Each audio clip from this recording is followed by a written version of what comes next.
పక్కన పెట్టేసుకున్నాను. ఇప్పుడు ఆవిరిపోయిన తర్వాత మూత తీసి చూస్తే కర్రీ అయితే ఇలా రెడీ అయింది.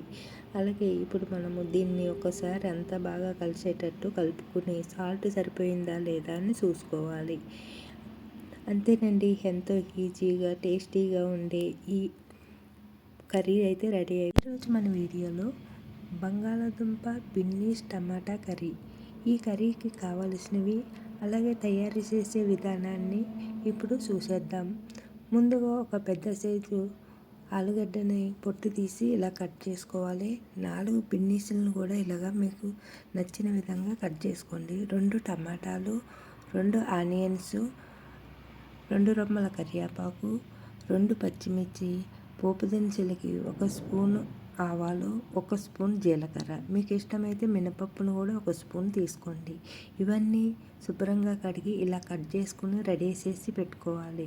ఇప్పుడు ముందుగా తయారు చేసే విధానాన్ని చూసేద్దాము. ముందుగా ఒక గిన్నె తీసుకుని స్టవ్ పై పెట్టి స్టవ్ ఆన్ చేసుకోవాలి.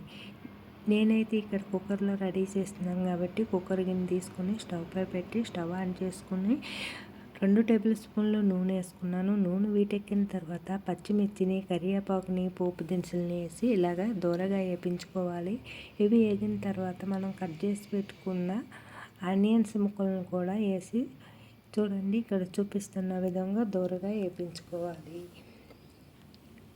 ఇదంతా మనము సన్నని మంట మీద తయారు చేసుకోవాలి. మంట అనేది మీడియం పెట్టడం వల్ల మనకి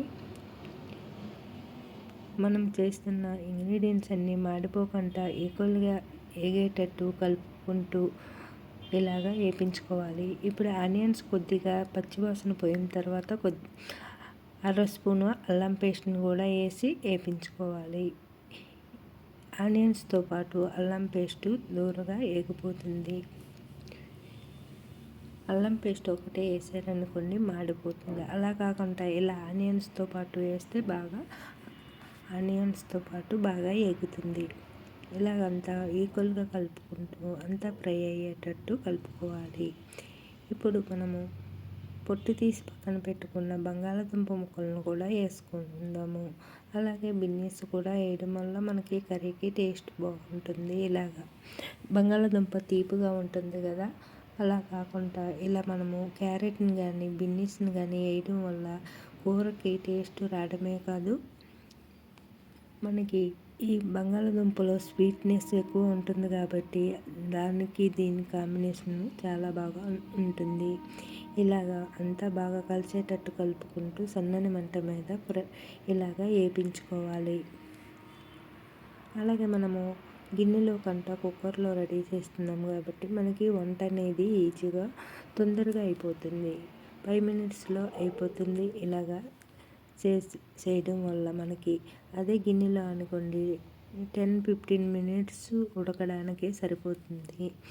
ఇలా అంతా కలుపుకొని బాగా వేగిన తర్వాత చిటికెడు పసుపు, మీరు తినేదాన్ని బట్టి కారాన్ని తీసుకోండి. నేను ఇక్కడ 1/2 స్పూను కారం వేసుకున్నాను. అలాగే టమాటాలను కూడా వేసి ఇప్పుడు కలిపేసుకుంటున్నాను. చూడండి ఇక్కడ చూపిస్తున్న విధంగా ఇలాగ టమాటా అంతా మగ్గేటంత వరకు వీటితో పాటు కలుపుకుని ఇలాగ అంతా కలిసేటట్టు కలుపుకోవాలి. ఇలాగ ఇక్కడ వచ్చేసి కొద్దిగా వేగిన తర్వాత రుచికి సరిపడా సాల్ట్ని వేసుకోవాలి. ఇక్కడ వచ్చేసి నేను 3/4 స్పూను సాల్ట్ వేసుకున్నాను. అలాగే 1/2 స్పూను గరం మసాలా కూడా వేసుకోవాలి. అలాగే మీ గరం మసాలా అనేది మీ ఇంట్లో చేసుకున్నదైనా పర్లేదు, లేదా కొంచెం మంది షాప్ నుంచి తెచ్చుకుంటారు కదా, ఆ మసాలా అయినా కూడా బాగానే ఉంటుంది. వెజిటేబుల్ మసాలా అని కూడా ఉంటుంది కదా, అది కూడా వేసుకోవచ్చు. ఇక్కడ నేను వచ్చేసి ఇంట్లో తయారు చేసుకున్న గరం మసాలాను మాత్రమే వేస్తున్నాను. ఒకసారి చేసి పెట్టుకున్నాం అనుకోండి గరం మసాలా, ఒక 6-8 నెలలు మనకి మసాలా అనేది ఉంటుంది. మన ఇంట్లో చేసుకుంటే క్వాలిటీతో చాలా బాగుంటుంది. అలాగే చిటికెడు వేసినా కూడా కూరకి టేస్ట్ బాగుంటుంది. అలాగే ఇప్పుడు ఇవన్నీ ఈక్వల్గా వేగిన తర్వాత 1 కప్పు వాటర్ వేసి మూత పెట్టుకోవాలి. చూడండి ఇలా 1 కప్పు వాటర్ వేసుకున్న తర్వాత ఒకసారి అంతా బాగా కలిసేటట్టు కలుపుకొని కొత్తిమీరను కూడా కొద్దిగా వేసుకుందాము. చూడండి ఇలా ముందేసుకున్నా పర్లేదు, లేదు దింపేటప్పుడు కూడా వేసుకోవచ్చు కొత్తిమీర అనేది. ఇప్పుడు మూత పెట్టి విజిల్ పెట్టేసుకుని ఒక 2 విజిల్స్ కానీ 3 విజిల్స్ కానీ వచ్చేటంత వరకు ఉంచుకోవాలి. ఒక 3 విజిల్స్ వచ్చిన తర్వాత మనము స్టవ్ ఆపేసుకుని ఆవిరి పోయేటంత వరకు ఉంచుకోవాలి. మనకి ఏ కుక్కర్లో తయారు చేయడం వల్ల మనకి టైం అనేది సేవ్ అవుతుంది.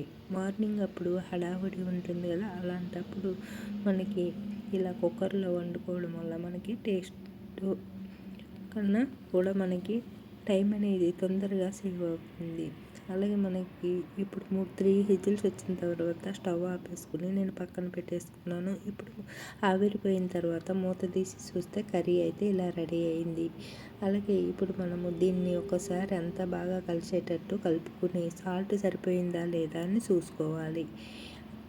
అంతేనండి, ఎంతో ఈజీగా టేస్టీగా ఉండే ఈ కర్రీ అయితే రెడీ అయిపోయింది. వీడియో నచ్చితే లైక్ చేయండి, షేర్ చేయండి, ఛానల్ సబ్స్క్రైబ్ చేయండి.